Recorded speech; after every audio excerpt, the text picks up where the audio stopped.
আসসালামু আলাইকুম। বাংলাদেশ কৃষি চ্যানেলের পক্ষ থেকে আমি উসমান আছি আপনাদের সাথে।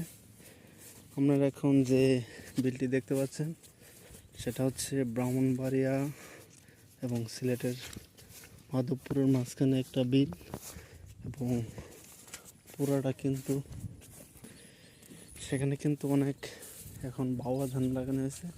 সেটা হচ্ছে B52 বলে। লোকের অন্য মাঠে মাঠে সারাক্ষণ কিচিমিচি পাখির ডাকে ছোটো ছোটো ধান।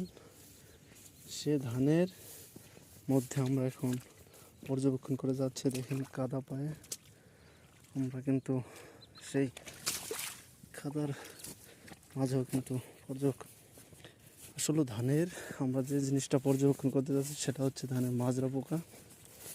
এখন সাধারণত পাতা পোকা থেকে সাধারণত ধানের শীষগুলো মেরে ফেলে এবং ধানের বংশবৃদ্ধিতে ব্যাঘাত ঘটায়। এই জিনিসটা আমরা পর্যবেক্ষণ করতেছি এবং আপনাদের মাঝে সঠিক তথ্য দেওয়ার চেষ্টা করব। কৃষকদের জন্য অত্যন্ত একটা দুঃখের জিনিস হচ্ছে এটা।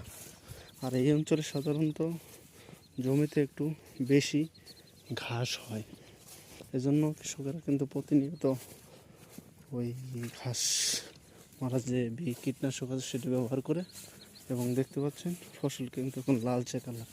কিছুদিনের মধ্যে তারা বিভিন্ন প্রকার সার দিয়ে সেটা পরিপূর্ণ আকার ধারণ করবে এবং সবুজ হয়ে যাবে, গোছাগুলো মোটা হবে এবং মাজরা পোকার নিধন ওষুধ দিয়ে কিন্তু সেটা তারা পূর্ণ করবে। আমরা মাজরা পোকার নিধনে অবশ্যই সঠিক পরামর্শ অনুযায়ী কাজ করব এবং সে অনুযায়ী কাজ করলে আমরা ইনশাল্লাহ ধানের সকল প্রকার বালাইনাশক থেকে মুক্ত হতে পারবো ইনশাল্লাহ। আমরা আসলে মাঠে আসছি এই প্রখর রোদের মধ্যে, কাদা এবং চিকন চিকন আইলের মধ্যে আসছি একমাত্র কিছু কৃষকদের সাথে কথা বলবো সরাসরি, যাতে আমরা সে সম্বন্ধে সরাসরি লাইভ আপনাদের দেখাতে পারি এবং সঠিক তথ্য দিতে পারি। আপনার সামনে যে মাঠটি দেখতে পাচ্ছেন সেটা আসলে অত্যন্ত সুদীর্ঘ, এবং এই ক্ষেতটা দেখতে পাচ্ছেন কত